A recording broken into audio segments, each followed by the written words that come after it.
Bom, obrigado, professor Aloysio. Quero agradecer a presença dos meus pais, membros da banca também, aqueles que estão remotamente, inclusive. Bom, esse trabalho é um trabalho em economia dinâmica, né, com preferências baseadas em quantis e em operadores gerais num contexto de agregação aditiva. E para que a gente entenda, né, um pouco do que se trata tudo isso, eu queria começar trazendo um exemplo, né, de um típico problema em economia dinâmica, que é o exemplo da decisão de consumo intertemporal. A gente imagina que um consumidor ele tenha uma certa riqueza inicial, né, e a dinâmica do problema é que a cada instante de tempo, t, né, a cada período, ele vai ter que tomar uma decisão do quanto que ele vai consumir e o quanto que ele vai levar para o período seguinte como investimento. Só que esse modelo é um modelo que você tem a presença de uma incerteza, né? Porque você não sabe qual que vai ser o retorno do seu investimento, né? Que nesse caso está sendo representado por essa variável estocástica z de t. A literatura clássica resolve esse tipo de problema através de uma maximização como essa daqui, né? Em que o agente está maximizando a esperança, né, descontada do fluxo de utilidade de consumo futura, né, dada a condição de choque inicial. Só que resolver esse problema matematicamente dessa forma não é tão simples, né? Então a gente usa uma técnica que é resolver uma equação recursiva, né, como essa daqui, que é denominada equação de Bellman, né, em que o interesse é você encontrar uma função v que satisfaça essa relação aqui. E uma vez que você tenha descoberto essa função v, para cada estado de tempo, né, você tem uma escolha ótima, né, que satisfaz essa relação aqui. No caso, essa variável x de t mais 1 seria a variável de escolha do que você vai levar para o período seguinte, né, do quanto que você vai poupar, e que se relaciona, né, com a variável de consumo de uma forma bem direta, né, então tanto faz você escolher o consumo ou a poupança. E uma vez que você tenha resolvido esse problema, e você saiba essas escolhas ótimas de consumo de investimento na relação da equação de Bellman, você consegue resolver também esse problema sequencial aqui. Porque as escolhas ótimas, período a período, vão se tornar uma escolha ótima no caminho total, né, de todo o horizonte de tempo. Então, resolver a equação de Bellman significa que você também consegue resolver esse problema, porque eles se conectam por uma coisa chamada princípio da otimalidade. Tudo muito bacana, mas em economia você também tem que ter a preocupação empírica, né, de se essas coisas de fato descrevem o comportamento humano. E existem muitas críticas à utilização da esperança em situações como essa para resolver a incerteza. Um exemplo seria o paradoxo de Allais. Além da crítica por evidência empírica, né, existe também uma crítica de caráter mais teórico, né, de um caráter matemático, que nesse caso do modelo de consumo, de decisão intertemporal de consumo, foi feita pelo Hall no final da década de 70, e que é a impossibilidade de você separar a atitude de risco do tomador de decisão da sua elasticidade intertemporal de substituição. Então, feitas essas observações, né, uma pergunta que a gente poderia fazer naturalmente é: a gente pode usar outros tipos de operadores como forma de resolução da incerteza no modelo de economia dinâmica? A resposta é afirmativa, e uma dessas possibilidades, ela foi investigada em um paper publicado na Econométrica, né, pelo Luciano e pelo Antônio, em que eles exploraram o problema dinâmico utilizando quantis como um critério de resolução de incerteza. E aí a primeira pergunta, né, o que é um quantil? O quantil, essencialmente, ele é a inversa da distribuição acumulada. Então, você tem uma variável aleatória, você olha para todos os valores, né, você fixa um parâmetro tal, você olha para todos os valores que vão dar uma distribuição acumulada maior ou igual a esse tal, e aí você pega o ínfimo desses valores, e esse é o seu quantil. Matematicamente, né, não é uma expressão muito convidativa, né? Principalmente quando a gente compara com a esperança, que é uma integral e que é muito simples de você fazer as contas nesse contexto. Mas tem uma propriedade dos quantis que é extremamente útil, que a gente usa exaustivamente, que é a invariância com relação a transformações crescentes. Ou seja, se você pega uma função crescente u, o quantio da u de x é igual a u do quantio de x. E isso é bastante interessante na hora que você for avaliar como se comportam as preferências de um maximizador de quantio. Porque com a utilidade esperada, como o nome diz, né, você toma a esperança em cima de uma utilidade. E com quantis, em função da invariância por transformações crescentes, em geral uma utilidade vai ser uma transformação crescente, a utilidade não precisa fazer um papel aí. Então basta você olhar para os quantis. E aí quando você faz isso, né, quando você dispensa a utilidade e olha só para o quantio, surge a pergunta como é que você vai diferenciar dois tomadores de decisão diferentes, né? Então tem trabalhos do Mansky, né, do Rostek, que observam, né, que esse parâmetro tal do quantio ele serve justamente para capturar a atitude de risco do tomador de decisão. E de que forma? Né? Quanto maior for o valor desse tal, né, mais propenso a risco é o tomador de decisão.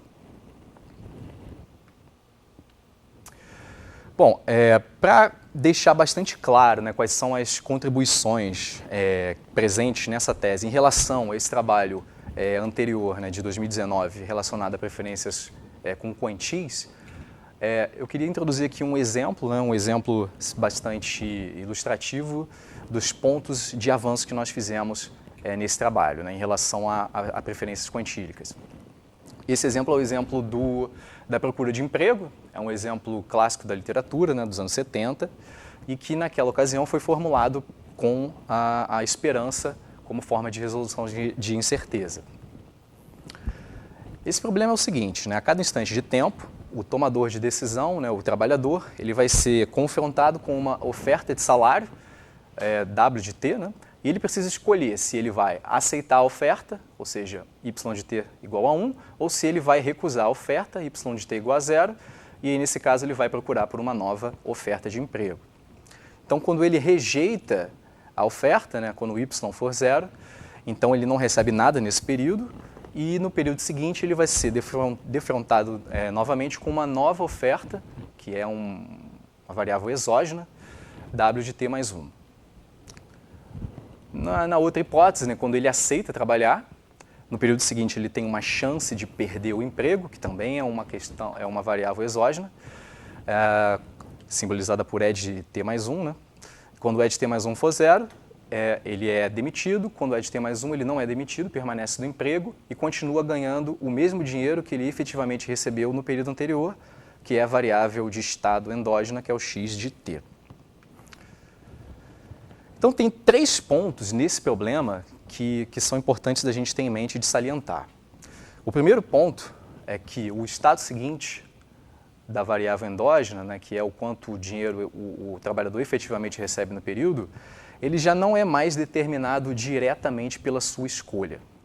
Além da escolha e além do estado anterior, entram também na definição do dinheiro efetivamente recebido no período seguinte, os choques, né? Os choques seguintes, que são a chance dele ser demitido e a oferta de trabalho do período seguinte. Então a gente diz que essa variável endógena ela segue uma lei de movimento não trivial.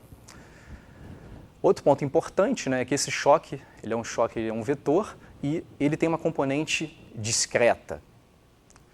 E o terceiro ponto importante da gente salientar é que o problema da equação de Bellman é um problema em que a escolha do agente também é discreta.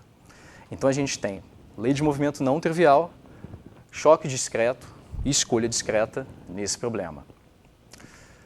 E cada um desses 3 pontos não era abordado na teoria anterior, né, publicada na Econometric em 2019, para quantis. Né? Então, um dos objetivos, né, principais desse trabalho é justamente expandir a teoria para que ela passe a acomodar essas possibilidades, né, de lei de movimento não trivial para os estados, choques discretos e escolhas discretas. Um segundo objetivo do trabalho é verificar como que quantis se comportam em relação a modelos econômicos amplamente utilizados. Né? Então foram escolhidos 5 modelos canônicos da literatura, que são formulados originalmente com a esperança, e nós vemos o que a gente pode dizer em relação a esses modelos quando a gente troca a esperança pelos quantis, né? Uma coisa importante, inclusive, é mostrar a viabilidade de você conseguir calcular as coisas usando quantis, dado que quantis tem uma formulação menos amigável, né? E o terceiro ponto, né, é generalizar essas coisas para outros tipos de operadores, além da esperança e de quantis, né? Então, que tipo de outros operadores a gente poderia admitir, para resolver o problema de economia dinâmica, colocando eles como formas de solucionar a incerteza. Bom, usando os resultados, né, que a gente consegue em relação a quantis,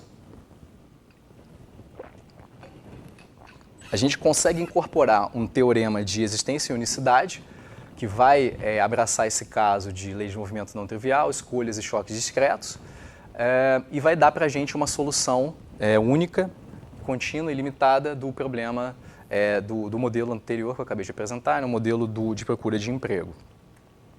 Se a gente colocar algumas hipóteses adicionais, se a gente inserir algumas hipóteses de independência na distribuição desses choques, e outras hipóteses naturais, né, de comportamento da função utilidade, a gente consegue resolver de forma analítica esse problema, né? A gente consegue uma expressão fechada que vai descrever a função valor e também consegue expressões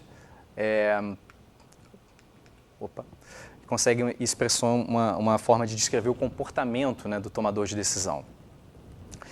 Eu não vou ficar descrevendo aqui termo a termo essas equações, mas o importante, a ideia principal aqui, né, é que um tomador de decisão que maximiza quantis, ele tem um valor crítico, x estrela, que ele vai sempre olhar. E a decisão dele vai ser o seguinte: toda vez que a oferta de salário superar o x estrela, ele vai trabalhar por essa oferta, e todas as vezes em que a oferta for inferior ao x estrela, ele vai optar por procurar uma nova e não trabalhar. E se a gente olhar para as equações 4 e 5, lembrando que essa U ela é crescente, né, a gente consegue ver aqui que o x estrela ele depende de forma direta do tau. E inicialmente eu falei, né, que o tau ele representa a atitude de risco do tomador de decisão. Então, quanto maior for o valor de tau, maior vai ser esse x estrela. Ou seja, quanto maior for o valor de tau, quanto mais propenso a risco for o tomador de decisão, maior vai ser o salário que ele vai esperar, né, até topar por uma oferta no mercado. E inversamente, se ele tiver um tau menor, quanto menor o tau, mais avesso a risco, mais fácil ele topar trabalhar por um salário menor. E é interessante salientar isso porque a gente faz essas contas, né, com um agente maximizador de quantis e a gente vê que a solução ela está de acordo com o que a gente esperaria de forma intuitiva, né, descrevendo o comportamento e inclusive observando a variação de risco e a variação de comportamento que decorre daí. Bom, um outro exemplo, né, que eu quero particularizar também é aquele primeiro exemplo, né, da decisão intertemporal de consumo. A gente vai fazer aquele mesmo problema inicial da decisão de consumo, mas colocando dessa vez o quantil e fazendo uma particularização para a forma da utilidade. A gente está usando aqui uma utilidade do tipo CRRA. E só pela formulação, só pela mera formulação, a gente já consegue uma vantagem do modelo em relação ao modelo de utilidade esperada, né? A crítica que eu comentei inicialmente, na crítica teórica do Hall com relação a esse problema, era justamente a incapacidade de você distinguir a atitude de risco da elasticidade intertemporal de substituição. Isso acontece porque, com a esperança, você precisa da utilidade para distinguir os tomadores de decisão, né? Então, você tem uma utilidade esperada. Então, tudo aquilo que for absorvido pela utilidade, no caso da esperança, vai servir também para você verificar a atitude de risco. E acontece que esse parâmetro gama, o inverso desse parâmetro é exatamente a elasticidade intertemporal de substituição. Então, no modelo de esperança, né, de utilidade esperada, você não consegue separar a influência da elasticidade da influência do perfil de risco do tomador de decisão. Só que com quantil, como a gente tem um parâmetro dedicado para capturar a atitude de risco, né, e o quantil, o ranqueamento de preferências, ele vai independer da utilidade, Então a gente consegue aqui uma separação entre a aversão a risco, que é capturada pelo parâmetro tal, e a elasticidade intertemporal de substituição, que é capturada pelo parâmetro gama. Uma outra vantagem, né, do modelo com quantis em relação ao modelo de utilidade esperada é exatamente a existência de uma solução analítica. A gente consegue escrever uma expressão fechada que resolve a equação de Bellman, né? Então a gente tem aqui uma expressão analítica resolvendo aquele problema. A gente também vai conseguir expressões analíticas para a decisão de poupança e também para a decisão ótima de consumo. E com a esperança, na verdade, normalmente esse problema ele vai ser resolvido numericamente, né? A menos que você faça hipóteses mais restritivas sobre o comportamento da distribuição. Mas a gente não precisa fazer nenhum tipo de restrição severa para poder chegar nessas expressões fechadas, né? Bom, esses são os exemplos que eu gostaria de trazer, né? E agora eu vou passar a descrever os resultados teóricos, né, de uma forma breve, né, que são justamente os mesmos resultados teóricos que estavam presentes no paper anterior, de 2019, mas dessa vez num contexto mais geral. Bom, primeiramente, a gente vai trabalhar dessa vez com uma equação recursiva, uma equação de Bellman que é um pouquinho diferente do que a gente tinha antes. A principal diferença, a primeira diferença, é a presença de uma variável a mais, né? A gente tem uma variável, um espaço a mais, né? A gente tem um espaço de ações, né? Que são os espaços que é o espaço de decisões possíveis que o tomador de decisão pode escolher. No modelo anterior, no modelo de 2019, a escolha era diretamente o estado seguinte. O agente ele já escolheu o estado seguinte como sendo a sua decisão. E aqui, a gente usando esse espaço auxiliar, a gente permite, né, que a variável de estado ela se comporte de uma forma não direta com relação à escolha, mas a escolha é somente um dos fatores que influencia o estado seguinte. Então a gente vai usar uma lei de movimento não trivial, que vai levar em consideração o estado atual, a escolha e o choque futuro. Nesses problemas, né, a gente trabalha sempre com a hipótese de que os choques seguem um processo de Markov, mas a gente vai dar uma descrição mais fina de que tipos de processos de Markov são admitidos em relação àquilo que foi publicado anteriormente. E outra característica do modelo, né, é que a gente também vai analisar a topologia do espaço Z, né, do espaço dos choques, e vai verificar que a gente pode sim ter choques discretos, assim como as escolhas também elas podem ser discretas. Então, tudo isso começa, né, com essas hipóteses básicas, que são hipóteses que vão mostrar quais são as propriedades topológicas que eu preciso ter no conjunto dos choques e quais são as propriedades que eu preciso ter nos processos de Markov que vão modelar os choques. Com relação aos choques, né, com relação ao conjunto dos choques, a gente expandiu o resultado. Antigamente, o resultado ele só valia para o caso do Z ser um subconjunto euclidiano e ele teria que ser um conjunto convexo. Nós fizemos a expansão e dessa vez a gente consegue provar os resultados, né, usando um espaço métrico. O Z, na verdade, ele é um espaço métrico e esse espaço métrico ele precisa ser somente conexo ou finito. As transições que são admissíveis, né, esses kernels de Markov, eles terão que atender 3 condições que são condições bastante razoáveis. A primeira condição é que você, para cada Zzinho, a medida, né, relacionada ao Zzinho, tem que existir um compacto que aproxime arbitrariamente a medida total do conjunto, né? Então, para cada Zzinho fixo, existe um compacto. Esse compacto ele não precisa ser uniforme, né? Podem ser diferentes conforme o Zzinho varie, mas existe sempre um compacto que aproxima arbitrariamente a medida total. Em particular, se você já quer o Z compacto, então isso aqui é trivialmente satisfeito. A segunda hipótese que a gente admite, né, é essa hipótese de continuidade. Em geral, quando você trabalha com um kernel, né, você vai pedir que essa relação aqui de pegar um Zzinho, fixar um conjunto, pegar o Zzinho e ver como que a medida varia, a definição de kernel é que você peça somente que essa relação seja mensurável. a gente está pedindo que para compactos, não precisa ser para toda sigma álgebra, mas para compactos, essa relação ela seja contínua no Zzinho. E a última hipótese que a gente coloca na distribuição é que essas medidas, né, para cada conjunto aberto não vazio, né, e para cada Zzinho, a medida desse aberto seja positiva. É interessante também que essas hipóteses aqui, elas são utilizadas no resultado que talvez seja o mais difícil, né, dessa primeira parte, que é provar que você pegar uma função contínua e passar o quantil por ela, você vai obter uma coisa também contínua. E se a gente abrir mão, por exemplo, dizer ser conexo, se a gente pegar, por exemplo, uma união de dois intervalos, existe um contra-exemplo de um kernel que satisfaz essas três relações, mas que a gente consegue uma função que ela não passa de forma contínua pelo quantil. Então, ser conexo é importante também. A alternativa é ser finito.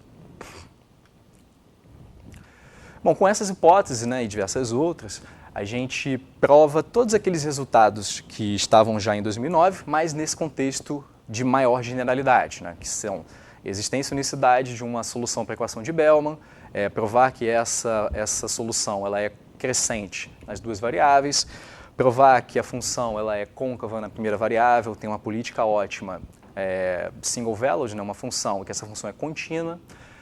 E sobre uma restrição, se a gente restringir a lei de movimento para que ela não dependa do x, a gente consegue provar que a função valor é diferenciável e a gente tem essa condição de envelope aqui.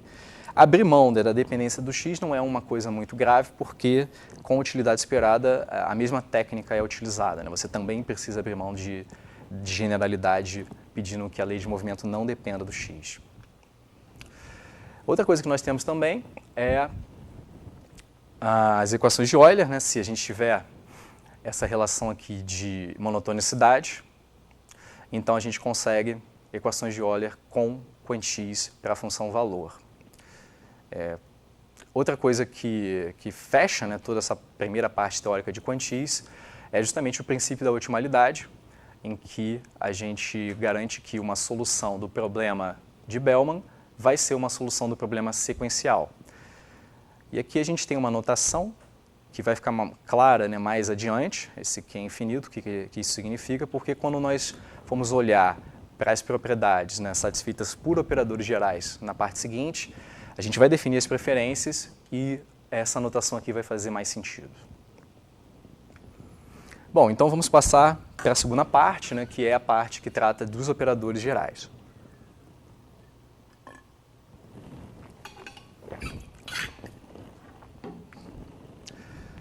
Bom, então recapitulando o que a gente fez até aqui, a gente se concentrou na equação de Bellman com quantis e em caracterizações da função valor que resolve essa equação. A literatura faz isso amplamente com a esperança, e a pergunta natural é que outros tipos de operadores eu poderia colocar aqui? E que tipo de preferências esses operadores dariam origem? Essa pergunta ela não é inteiramente nova. Existe um trabalho anterior, né, do Marinati e Montrucchio, em que eles resolvem a equação de Bellman num contexto mais geral, num contexto de agregador mais geral do que a gente está utilizando. O I é o agregador dele e o M seriam os operadores, né? Então, nesse paper, ele coloca algumas condições sobre o agregador e sobre o operador para que você tenha a existência de solução. Mas não é feita nenhum tipo de caracterização das soluções e também não é feita a descrição das preferências e nenhuma conexão dessas coisas como... Tinha outros resultados antes do Marinati.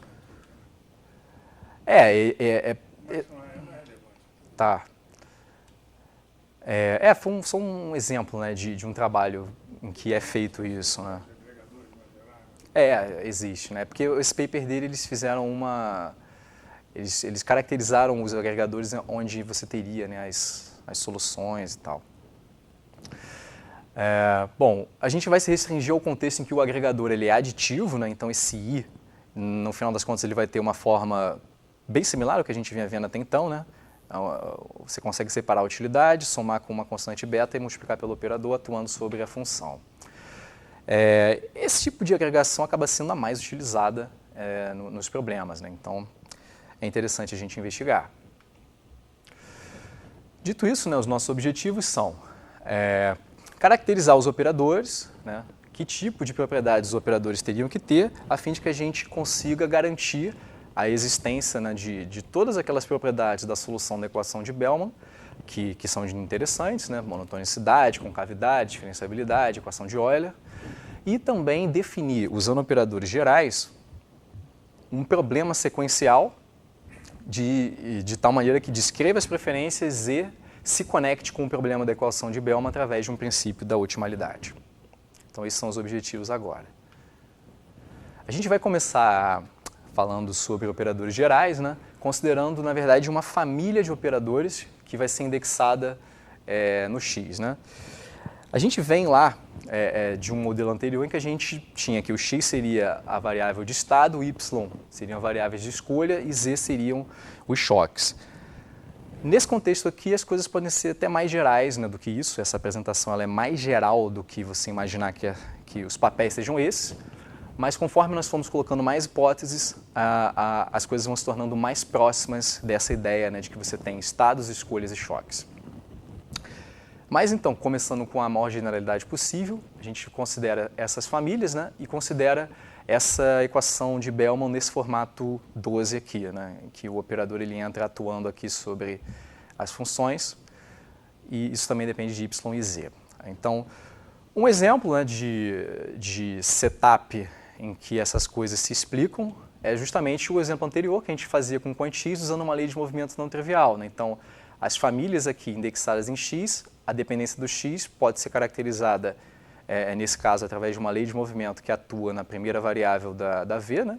A escolha também, por dentro da lei de movimento, e a dependência na variável z seria a condicionante desse quantio, né? É um exemplo de um setup em que a gente consegue enxergar as coisas.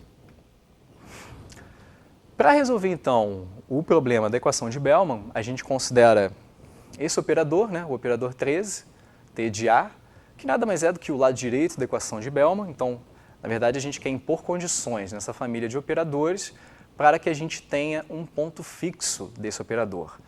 E esse ponto fixo vai ser a nossa função valor. Então, com esse objetivo em mente, as características, né, que a família de operadores precisa possuir são essas três aqui, né? Primeiro, a gente precisa de uma certa condição de continuidade. Essa família ela opera pegando funções contínuas em x e z, levando em funções contínuas em y e z. Mas a gente precisa que, olhando isso aqui como uma coisa que depende de x, y e z, a variação nas três variáveis simultaneamente seja contínua. A segunda condição que a gente precisa é uma condição de monotonicidade, né? Cada um desses operadores ele tem que preservar a ordem. E a terceira condição é uma condição de subaditividade com relação à soma por constantes, né? Então, se você somar uma constante, a gente tem que ter uma desigualdade nesse sentido aqui, para cada constante não negativa. Essas três condições, né? As duas últimas condições são condições de Blackwell.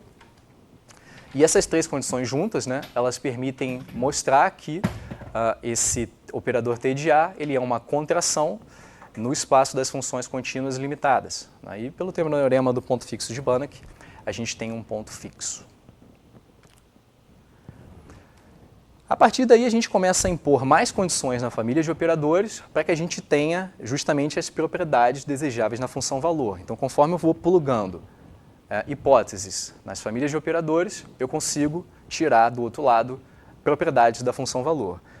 Para ter monotonicidade na primeira variável, né, no x, eu preciso também de uma condição de monotonicidade nessas famílias, né? Então, se x for menor ou igual que x', então o operador A de x ele tem que ser também dominado pelo A de x'.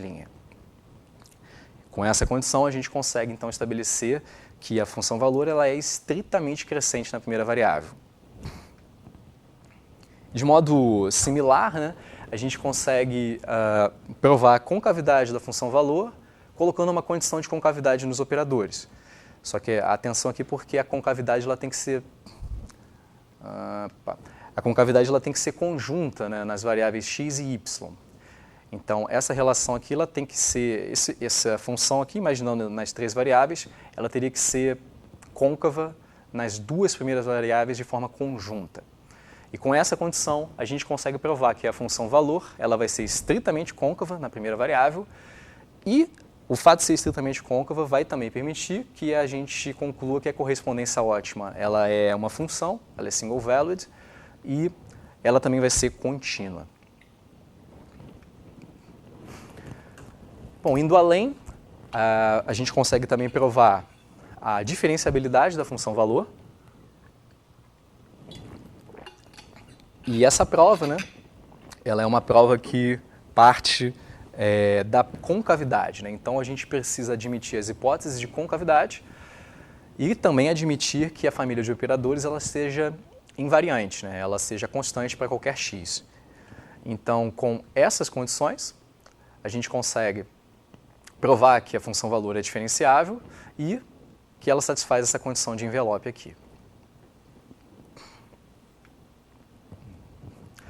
Por fim, né, a última das propriedades desejáveis da função valor são as equações de Euler. E para ter as equações de Euler, a gente começa a encaixar essas coisas num contexto em que a gente vê mais claramente o que é um espaço de estados, um espaço de escolhas e o espaço dos choques. Então, para fazer isso, a gente primeiro parte das hipóteses de concavidade e diferenciabilidade, mas a gente também vai querer que esses operadores eles tenham uma formulação que é bastante similar, né, à formulação que utiliza uma lei de movimento, né? E a gente pede aqui, por conta da diferenciabilidade, né, a gente não quer que isso dependa de x, então essa lei de movimento ela dependerá só do y e do z. Além disso, né, para que a gente possa escrever a equação de Euler no formato mais usual, a gente precisa ter uma condição de passar a derivada para dentro do operador, né? Só que isso não precisa ser amplamente para todas as funções, basta que seja para as funções diferenciáveis, né, naturalmente, mas estritamente côncavas na primeira variável.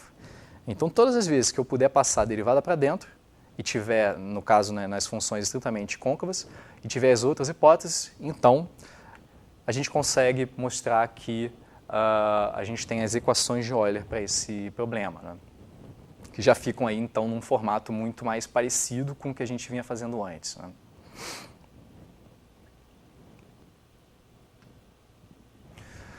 Bom, a equação de Euler era a última das propriedades, né, relacionadas à função valor. E agora volta a pergunta, né, de definição das preferências nesse contexto de operadores gerais. Como que eu defino, então, um problema sequencial usando esses operadores mais gerais? A gente vai, então, justamente agora, né, voltar para aquele modelo em mente, né, de você ter estados, escolhas e choques. E a condição que a gente pede é que essa família de operadores ela funcione exatamente como a gente via no modelo de esperança e no modelo de quantis, né? A gente consegue escrever essa dependência do x através de uma lei de movimento. Aqui o x ele pode fazer papel porque a gente não está interessado, a princípio, em diferenciabilidade, né? Então a dependência com relação ao x ela é admitida. Da mesma forma o y e o z, eu introduzi aqui uma notação para deixar ainda mais familiar, né, com relação ao que a gente esperaria, né, de ser um condicionante, né?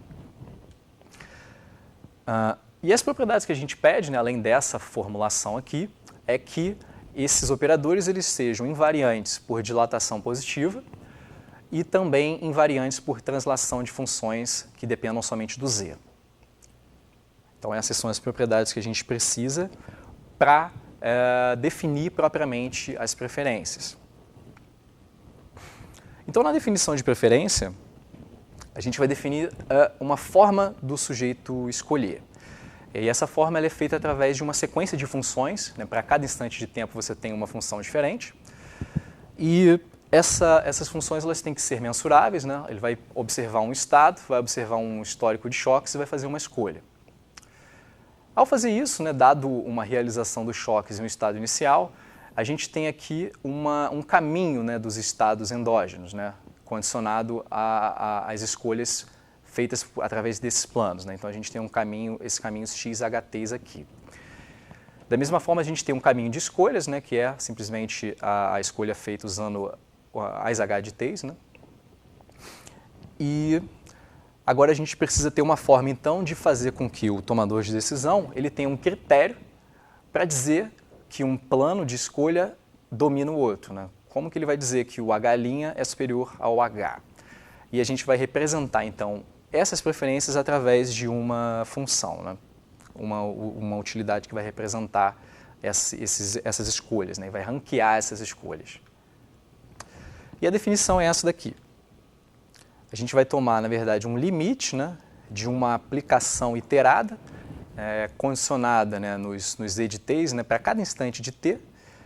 Começando no t, a gente vai tomar limites sucessivos, né, de valores crescentes aqui nos choques, né, no índice dos choques, e vai pegar a utilidade descontada dos caminhos, né, do caminho de estados e do caminho de escolhas e dos choques. Essa notação é aquela mesma notação que antes, né, quando eu apresentei a preferência para quantis, ela estava mais condensada, né? Eu havia escrito um Q infinito aqui, mas o que isso quer dizer, na verdade, é o limite de uma aplicação de infinitas vezes, né, esse operador A aqui. E o problema, então, sequencial que a gente quer ter é o problema de olhar essas preferências no estado inicial, né, no período 1, e ver qual que é o plano ótimo, né? Ou seja, escolher o supremo dessas preferências aqui no período inicial, dado o estado inicial x e o choque inicial z. Esse, então, é o nosso problema sequencial num contexto mais geral de operadores. É interessante observar também que quando a gente resolve esse problema com a esperança, você, na verdade, vai colocar só uma esperança aqui e um condicional, né? Você não pega infinitas esperanças, mas isso é uma consequência da lei da esperança iterada. Mas essas coisas são equivalentes. Poderíamos tomar infinitas esperanças ou usar só a primeira. Elas são iguais. E, bom, a gente, então, tem uma equação de Bellman. Aqui eu já coloquei a solução ótima, né? Colocando um y de estrela que faz a escolha ótima. Então, uma vez que eu tenha resolvido a equação de Bellman, eu vou descobrir qual é a escolha ótima que realiza o máximo na equação de Bellman, o y estrela. E a gente tem, então, o princípio da otimalidade, que diz o seguinte, né? O problema sequencial, que é o problema do ranqueamento das preferências, ele vai ser resolvido. Um plano ótimo, né, que atinge o ótimo das preferências, pode ser obtido se você pegar uma preferência, se você resolver a equação de Bellman e olhar para o plano estacionário, que vai ser simplesmente a cada período de tempo você aplicar a mesma regra de decisão. Então, ou seja, né, o princípio da otimalidade diz que, apesar de te dar a liberdade de você fazer escolhas variadas em cada período de tempo, na verdade a maneira ótima de decidir é você sempre ter a mesma regra de escolha e você não fazer variação com isso.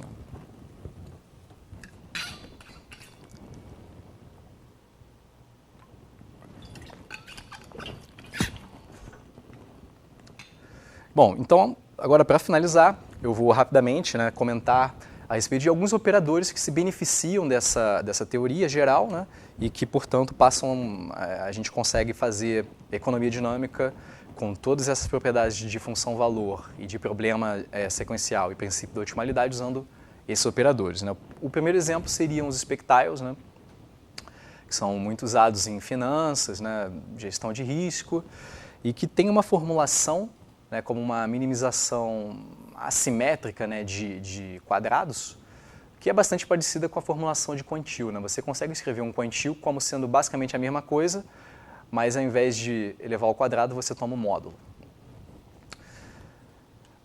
Todos os nossos resultados vão funcionar para expectiles. A única condição, né, que a partir da concavidade e também da diferenciabilidade por consequência, a gente precisa restringir para tal maior ou igual a 1/2, né? Porque somente nesse caso os expectiles eles vão satisfazer essa condição aqui de dominância, né? Uma condição de superaditividade. Quando tal é menor do que 1/2, a relação é inversa e aí você não consegue mais provar a concavidade por conta disso. O segundo exemplo, né, Cumulative Prospect Theory, que é um aprimoramento, né, da teoria anterior, né, do Kahneman e Tversky, de Prospect Theory, mas é a mesma ideia, intuitivamente, né? em que você tem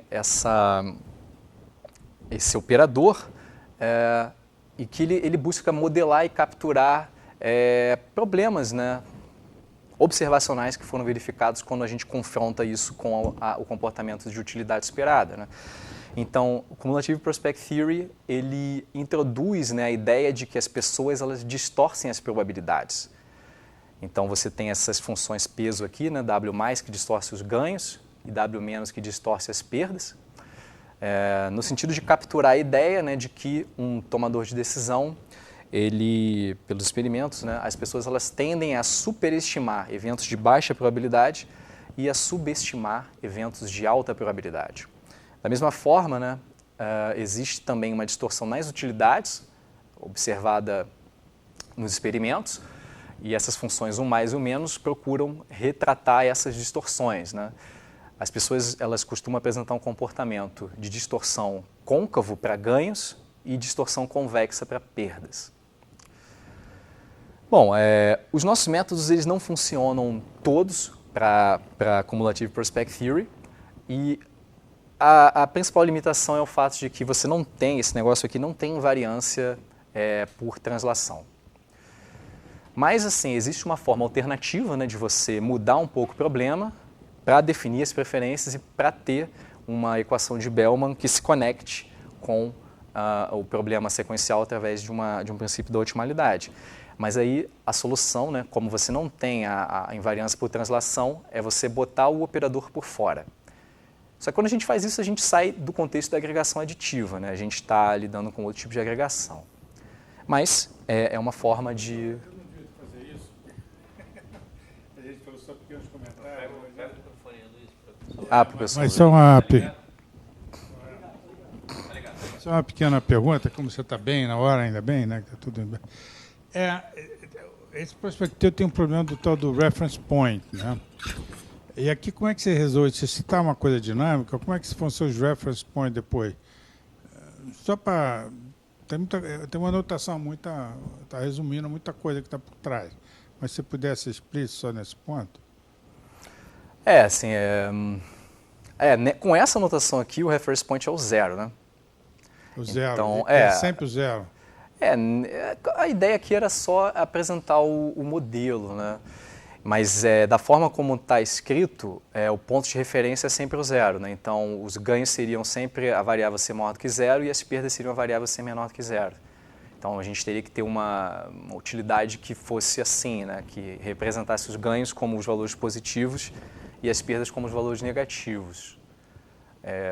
Para talvez não complicar demais, né? Um environment meio estacionário. Seria a ideia, né? Depois a gente conversa um pouco mais.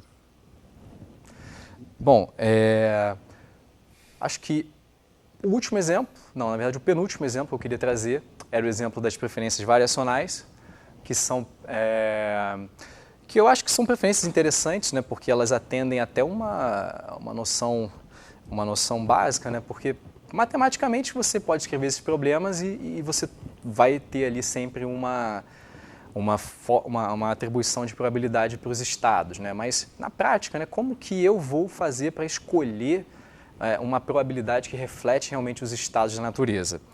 E as preferências variacionais elas partem desse princípio de que você não tem, na verdade, certeza sobre qual é a probabilidade, mas você trabalha com um subconjunto, né, de probabilidades possíveis.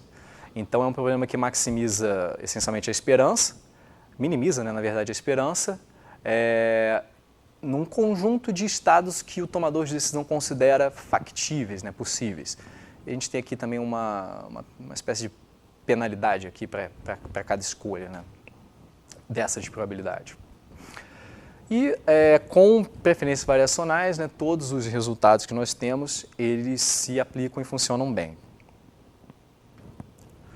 O último exemplo, né, um exemplo para fechar a apresentação desse trabalho é o exemplo da integral de Choquet, que é uma generalização, né, de uma noção de integral para medidas que sejam somente monótonas, né? Você não pede que essas medidas sejam contínuas nem aditivas. E, bom, da mesma forma, né, que antes, né, todos os resultados eles também vão valer com a integral de Choquet.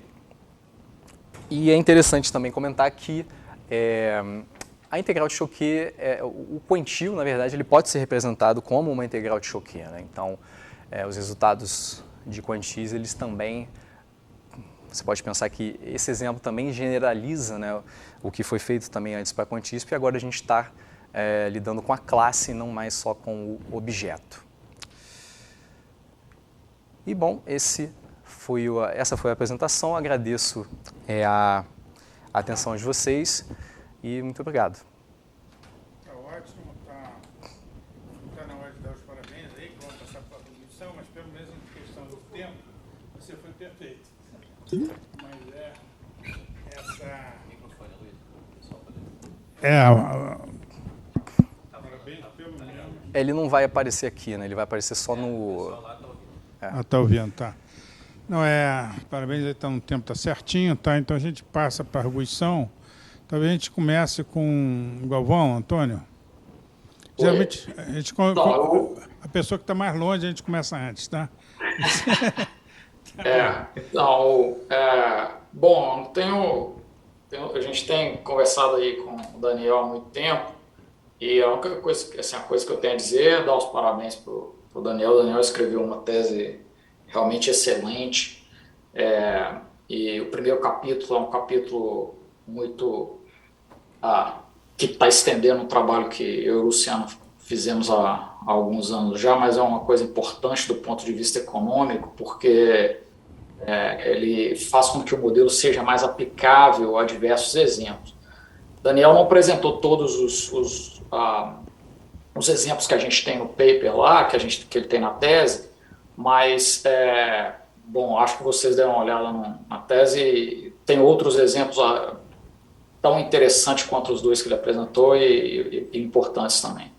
E a segunda parte da tese também essa generalização, tem até outros exemplos lá na tese também, é uma coisa muito importante do ponto de vista de economia dinâmica, porque, assim, de uma certa forma, a gente está tentando ligar aí, o Daniel está tentando ligar essa coisa de axiomatizar a preferência dinâmica com uma generalidade de escrever um modelo dinâmico com um agregador aditivo. Então, é uma coisa que eu acho que tem potencial, que é uma coisa que conecta duas vertentes aí da literatura em economia dinâmica, tanto a parte de axiomatização de modelos dinâmicos, com a parte de realmente escrever o modelo e derivar as propriedades teóricas do modelo. E é uma coisa muito interessante e útil. Então, assim, no final do dia, o que eu quero dizer, o que eu tenho a dizer é job well done. Daniel, foi assim, um prazer trabalhar com você. Você é um cara muito bom e você está de parabéns. É uma excelente tese. Eu estou muito satisfeito de ter participado aí dessa caminhada junto com você. Obrigado, valeu. Obrigado aí, Antônio. Nós vamos passar agora o Luciano ou Augusto, né? Não sei quem tem mais longe, mas enfim, pode ser o Luciano mesmo, tá? Alô, boa tarde a todos. Eu vou falar sem o vídeo, porque eu estou numa região aqui com a internet não muito boa. Eu vou ser breve também. Dizer que foi realmente um grande prazer trabalhar com o Daniel nessa tese. Ele se mostrou assim, extremamente competente, realmente conseguiu fazer as coisas que a gente tinha ideia e tudo, e encaminhou muito bem. Na verdade, o que ele colocou na tese é só uma parte do que já foi produzido, né? O primeiro paper já foi submetido, o outro, a segunda parte, tem algumas coisinhas ainda para acertar, mas a gente está pensando em submeter rapidamente, e tem mais 2 outros que não estão na tese, que estão dependendo de um desenvolvimento de algumas aplicações um pouco mais econômicas, uma com aspectos de econometria, que a gente está trabalhando aí com o Antônio, e uma outra de finanças, ambas com outras coisas, com outros coautores, mas a parte do que o Daniel executou já foi brilhantemente executada e já está muito bem encaminhado. Então, na verdade, o que vocês estão vendo aí na tese do Daniel é só uma parte do que ele já produziu nesse período e foi realmente assim, muito bom. E foi realmente uma grande satisfação para mim trabalhar com o Daniel nesse período todo. Daniel, parabéns. Desejo muitas felicidades aí na sua carreira. Espero que você não continue aí essa carreira acadêmica, porque realmente você tem muito para contribuir com o desenvolvimento de economia teórica. Ok? Parabéns. Um grande abraço. Valeu, obrigado, Luciano. Muito obrigado, Luciano. E agora é o Augusto, tá? Olá, vocês estão ouvindo? Sim. Então, primeiramente, eu queria parabenizar você aí, Daniel, pelo trabalho. Eu não sou da área, já adianto que, para mim, algumas partes é difícil de penetrar, de entender o resto, como que as coisas se conectam com o resto da literatura, porque a leitura do texto em si é bastante fluida, mas claro que quando a gente está falando de um trabalho de pesquisa, uma parte importante é conectar com o que já existe, que é mais difícil para mim. Você ajuda bastante nessa compreensão no início do texto.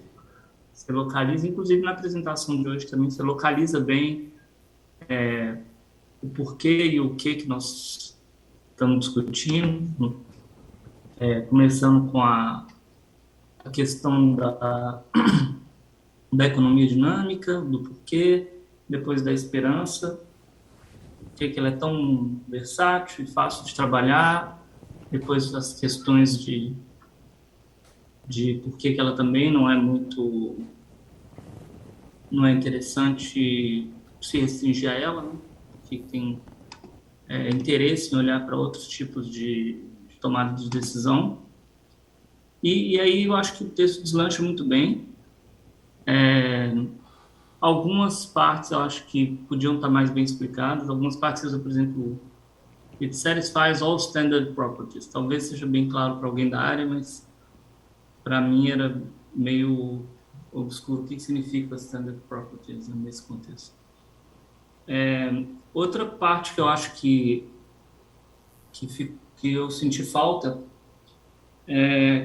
depois que a gente chega, digamos, 2/3 da leitura, fica bem claro que você tem um volume muito bom de trabalho, fez bastante coisa, mas para quem não estava acompanhando o seu trabalho, começa a ler do início, fica parecendo fica com a sensação de cadê o resultado? Não sei se talvez porque eu sou mais da matemática pura, mas eu fico assim, não, cadê o resultado? Cadê o que ele prova? Depois tem a parte com vários teoremas. Eu sei que é muito difícil, isso não é exclusivo da economia, também na probabilidade é bastante difícil você conseguir anunciar alguma coisa cedo. Você ainda não tem anotação, você ainda não tem muita coisa no lugar. Mas é bom tentar, mesmo que seja de maneira informal, colocar bem cedo o que se trata o trabalho, o que é, principalmente num contexto que você está fazendo uma continuação do que o Luciano e o Antônio fizeram. Eu só entendi onde começa uma coisa e termina outra mais para frente no texto. Isso, digamos, uma defesa de tese não é tão problemático, porque a gente se vê obrigado a ler tudo, mas numa submissão para um jornal, o referi pode a qualquer momento falar, parei de ler, está rejeitado.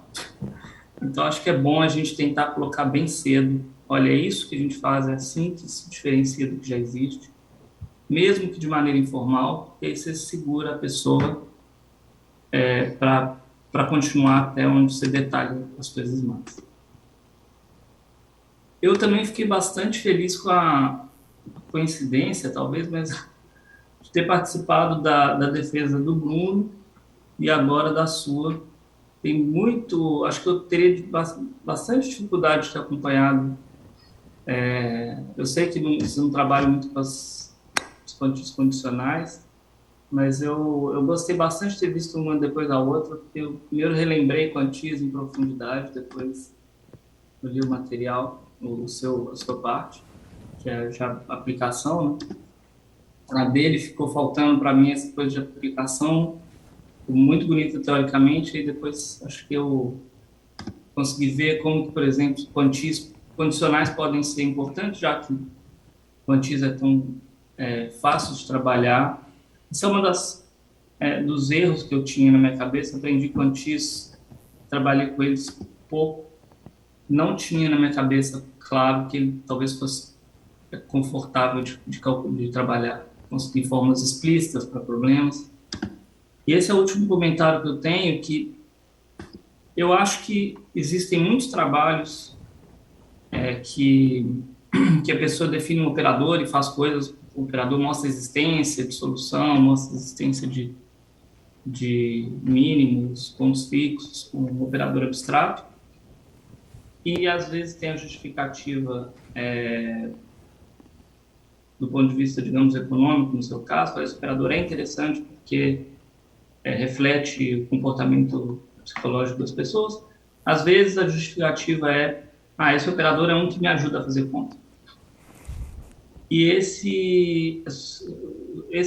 o quantil corta para os dois lados. Tem essa vantagem que ele, se você definir seu operador super abstrato, mas que captura todo o comportamento econômico da pessoa, mas você não consegue fazer nenhuma conta, acho que teria pouco interesse, e vice-versa. Mas principalmente eu acho que, não sei se eu estou enganado, mas a sensação que eu tenho é que a comunidade valoriza mais a possibilidade de fazer conta. Por quê? Porque as pessoas querem pegar modelos interessantes que não foram analisados ainda e tentar falar alguma coisa sobre eles. E muitas vezes, para conseguir falar alguma coisa, você precisa fazer uma conta. Como existem alguns exemplos que você dá na tese em que o quantia é mais fácil de trabalhar que a esperança, isso eu acho que pode ser uma boa propaganda do trabalho. Você vai falar, olha, existem modelos que a gente consegue fazer conta explícita e talvez tomar limites assintóticos, não sei, depois que você tem a conta explícita, você pode fazer muito mais coisa. Então, eu acho que esse é um ponto que vale a pena tentar vender por esse ponto e também vale a pena investigar se é uma boa uma continuidade de pesquisa. Você demonstrou durante a tese que você tem uma capacidade de trabalhar com coisas práticas e teóricas. Então, se tiver interesse em continuar na pesquisa, eu acho que isso vai ser uma habilidade, um par de habilidades muito potente no seu futuro. Mas é isso, parabéns e obrigado pelo convite. Valeu, Tá, obrigado. obrigado aí, Augusto. Eu vou passar agora para o Roberto. Bom, Daniel, obrigado aí pela exposição de hoje. Gostei bastante. Já tinha lido a tese antes, claro. Também fiquei bastante impressionado. Como Augusto, eu não sou da área de economia, né? Fui chamado, digamos, para suprir, tapar um buraco, né? Como podemos dizer assim, porque a gente aqui no IMPA tem uma área de economia relativamente pequena, bastante pequena. Mas fiquei bastante contente com a leitura do trabalho. Em particular, gostei bastante das interações que eu tive contigo antes da defesa, né? Quer dizer, que a gente viu a evolução do trabalho. Por isso mesmo, talvez eu não tenha tantas perguntas para fazer hoje, porque já vim acompanhando de antemão, né? Minha avaliação do trabalho é muito positiva, né? Quer dizer, não obstante as minhas limitações como leitor, né? Como eu acabei de falar, eu não conheço a literatura, não sei posicionar o trabalho muito bem no que já existe. No entanto, eu estou bastante convicto de que é uma contribuição substancial para a sua área de trabalho, em particular para essa literatura que começou com o trabalho do Antônio Galvão e do Luciano, usando quantis. Eu tenho uma outra observação. Você pode voltar aos slides? Eu já não sei mais se era no último, no penúltimo. Primeiro, uma coisa aí, aproveitando, não era isso que eu ia dizer, mas eu acho que para o público aqui talvez tenha faltado a definição da integral de Choquet. Para os economistas não, mas para o público mais geral, né? O que é a integral de Choquet, em poucas palavras? Pode ser definida dessa forma. Sim, mas o que é uma medida monótona, então? É só você pega A contido em B, a medida de A tem que ser menor ou igual que a de B, né? Tá certo. Você quer que no vazio seja 0, no total Isso seja é 1. capacidade de Choquet também? Isso. O paper se chama Theory of Capacities, né? Tá. Esse de 54. Uhum. Volta mais um, por favor, que eu vou pedir para você ir voltando até... Sim, eu acho que assim, isso é talvez a única crítica que me restou para fazer. Não, volta mais um, por favor. Você falou dos expertise, assim, a gente dá para entender mais ou menos do que você está falando, né? Eu acho que você poderia ter enfatizado mais um pouquinho, talvez o fato de que tal maior ou igual a 1/2 não é tão absurdo assim. Mas o que talvez tenha feito um pouco de falta para mim, eu de fato não sei se é exatamente possível fazer isso, é uma ideia mais abrangente da classe geral de modelos com a qual você está lidando. Quer dizer, você deu vários exemplos, né? E os exemplos, é claro, que são muito bem-vindos. Mas a pergunta mais geral, eu acho que seria se existe não uma caracterização no sentido matemático, né? Para essa família de modelos tudo funciona. Mas eu olhando para um problema econômico dinâmico, né? Quando eu deveria esperar que ele pode ser abordado pela sua teoria? Quais são os elementos principais? Então, isso eu ponho como pergunta para você. Você diz assim, de olhar o operador que está sendo utilizado... Isso, assim, quer dizer, você tem uma classe de problemas dinâmicos, tem um fator de desconto que você precisa para suas contas fecharem, que é o beta. O que mais eu espero? Quer dizer, tem alguma maneira intuitiva de eu, pelo menos, chutar que um problema pode ser abordado pela sua teoria? Acho que verificar as condições, né? Verificar se seu operador ele vai ser monótono, né? Se ele vai ter alguma espécie de invariância com relação à translação, dilatação. Dependendo de quais dessas propriedades são satisfeitas, você vai conseguir provar mais coisas ou menos coisas da sua solução, né? do seu ponto fixo. Não sei se eu fui muito vago na minha resposta. Daniel, posso tentar ajudar? Uma coisa que, tentando ser assim, bastante sintético, vocês estão me ouvindo, não? Sim. Sim. Você poderia dizer, Alberto, que um ingrediente importante é que você tem certeza sobre o futuro, primeiro ponto, e o segundo, a forma como você lida com essa incerteza em relação ao futuro não necessariamente é através de tomar o valor esperado, né? Você acha que o valor esperado em relação ao que vai acontecer no futuro pode não ser uma boa descrição para como você vê o problema, e aí você tenta ver outras formas de avaliar o futuro. Essa incerteza, de avaliar essa incerteza. Existem vários modelos em economia que tentam lidar com decisão sobre incerteza, e aí, no nosso caso, nesse modelo, né, é um modelo dinâmico de lidar com incerteza, e o grande ponto, né, principalmente desse segundo paper, que é mais geral, é ver formas de agregar, né, essa incerteza em relação ao futuro. E aí, obviamente, as condições, quer dizer, o que você quer fazer é ver essa forma de avaliar a incerteza em condições que a esperança talvez não seja satisfatória. E aí tem vários modelos de decisão sobre incerteza em que os economistas olharam e que consideraram por determinada, por uma coisa ou outra, por uma razão ou outra, as pessoas não tomam decisões de acordo com o valor esperado. E aí a coisa toda da teoria é tentar fazer um framework geral para que todas essas formas diferentes de avaliar a incerteza possam ser colocadas numa teoria única. Certo, obrigado, Luciano. E, bom, obrigado também, Daniel. Então, você pode voltar só mais dois... Bom, voltar para a definição, né, da classe geral. Assim, é só... Lá bem no início? A definição daquelas hipóteses iniciais que você faz, né? Quer dizer, a forma geral eu entendo que faz sentido você botar o beta, você alguma coisa parecida com a equação de Bellman, né? Que você tem uma digamos assim, uma recompensa imediata e tá avaliando o futuro aí. E o A representa a incerteza. Pode dar mais um passo que tem as 3 hipóteses, né? Então, bom, continuidade, digamos, é uma hipótese matemática. Monotonicidade parece natural, né? Você está falando de recompensas ou utilidades ou coisas desse tipo. E ali você faz uma hipótese bem fraca sobre... Não é invariância por translação, né? Bem mais fraca que isso. Uhum. Então, eu diria assim, quer dizer, eu entendo perfeitamente esse enunciado. Para mim, todas as hipóteses fazem sentido, né? O que eu não entendo, e eu não quero enfatizar muito isso também, eu não sou a pessoa da área, né? Quer dizer, eu agradeço a explicação que vocês já deram, mas o que me fez falta, digamos, né? Falando do meu ponto de vista, foi entender quando que as novas hipóteses introduzidas são naturais ou, que também está bem, digamos, se elas são conveniências matemáticas que você espera encontrar, digamos assim, no universo dos modelos que já foram contemplados na literatura, né? Essas hipóteses, para mim, as 3 são bastante naturais, as outras menos.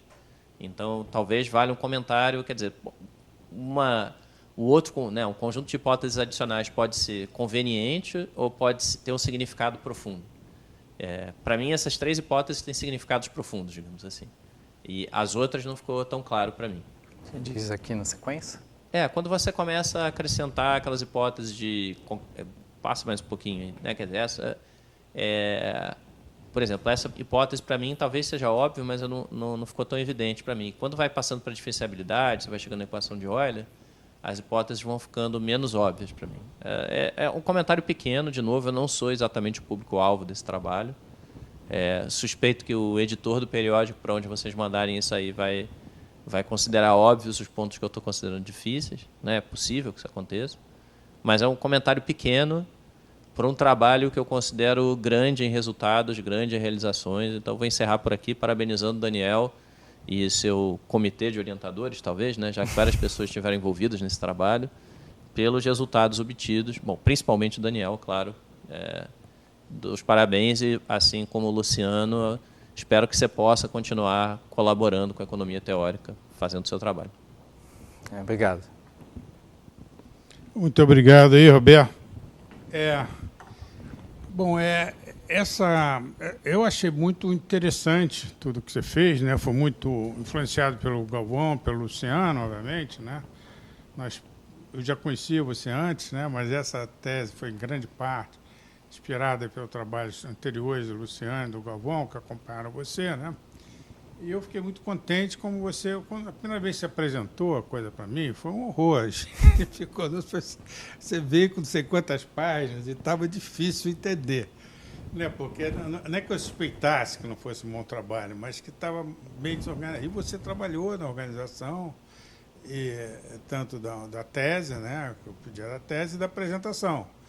E a apresentação hoje é um primor, né? A gente entende uma boa parte. Eu fico com... Roberto, essa parte final é um pouco... Quer dizer, a primeira parte ficou bem clara, né? Quer dizer, sua contribuição já é suficiente ali, né? Eu acho que o Augusto também falou alguma coisa. A outra é uma mistura de projetos, porque você tem que satisfazer essas propriedades. Dá uns exemplos lá depois que ficam um pouco desconectados. Eu trabalhei nessa teoria mais clássica, né? Onde tem essas hipóteses, aí você prova tudo isso, né? Aquelas são as hipóteses que você precisa para calcular a intervalidade do ponto fixo do Bellman, não é isso? Do Black, né? A provinha dele, usando o teorema do ponto fixo de Banach, né? Isso aí você botou isso aí, que são as hipóteses, se tiver, a teoria flui, não é isso? Então, é interessante que você não está fazendo só isso. Se fosse só isso, era um projeto de tese, né? Mas aí tem a impressão que tem 2 coisas, entende? Uma é uma parte que você fez, que é concreto, que é muito legal, que é concreto, né? O Augusto enfatizou, né? De ter uns exemplos numéricos, que já é muito, muito interessante. E o outro é mais como o Luciano falou, vocês querem escrever outros papers, não é isso? Então, você colocou aí também, botou um portfólio meio abstrata, as hipóteses que você precisariam e depois tem que checar, tem que fazer talvez algumas contas, né? Isso, tudo bem, pô, acho que uma tese é isso também, tá certo? Não é só o que você fez, mas tem uma parte também que você tem intenção de fazer. Essa que eu acho que daí que tem o pessoal está um pouco na dúvida, né? Isso eu também, nessa parte mais final, mas não é um demérito, entendeu? Eu acho que é uma vontade, que é bom um cara como você, que tem um emprego fora, né? Isso fez na dificuldade, né? Que eu sempre falava com você, eu tinha essa... A gente conversou antes sobre a possibilidade, né? Até de fazer mais diretamente no problema que tem trabalhado, etc. Mas você conseguiu isso, fez com muita... Conseguiu surfar isso. Né? Tem alguns alunos que conseguem fazer isso, né? E mesmo tendo um outro trabalho, você tem bastante energia para levar a cabo. Está muito bem, tá? E você fez a temática, você tem uma agenda para o futuro aí, tá? Que é legal, quer dizer, que significa que você não quer parar por aí. Embora aí já dê alguns papers, né? Como o Luciano mencionou aí, como é bem claro aqui, tá certo? Umas continhas mais redondas já no começo, né? Então são quase que 2 teses, sei lá, né? Uma tese já de realizações e outra de Projetos. de progresso, de promessas, entendeu? De projetos, né? Muito bom, fiquei muito contente, tá? O grosso, quer dizer, isso aí vem de um trabalho do Luciano e do Galvão, né? Que jogaram um papel aí, que estão de parabéns aí também. Mas agora eu pediria, né? Eu estou conduzindo aqui os rituais. Desculpe aí a indelicadeza, tá? Mas é um ritual de quem não... Pode ser pai, mulher, qualquer... Saia para a gente debater. Mas...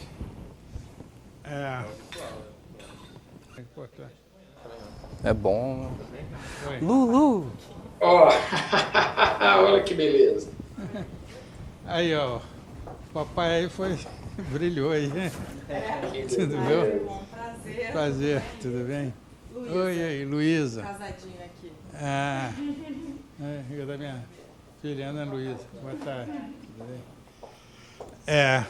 Bom, tem um mistério aí final que tem que ser decidido em sigilo. A gente não sabe o resultado aí, mas o resultado foi aprovado por louvor. Vai, Lulu!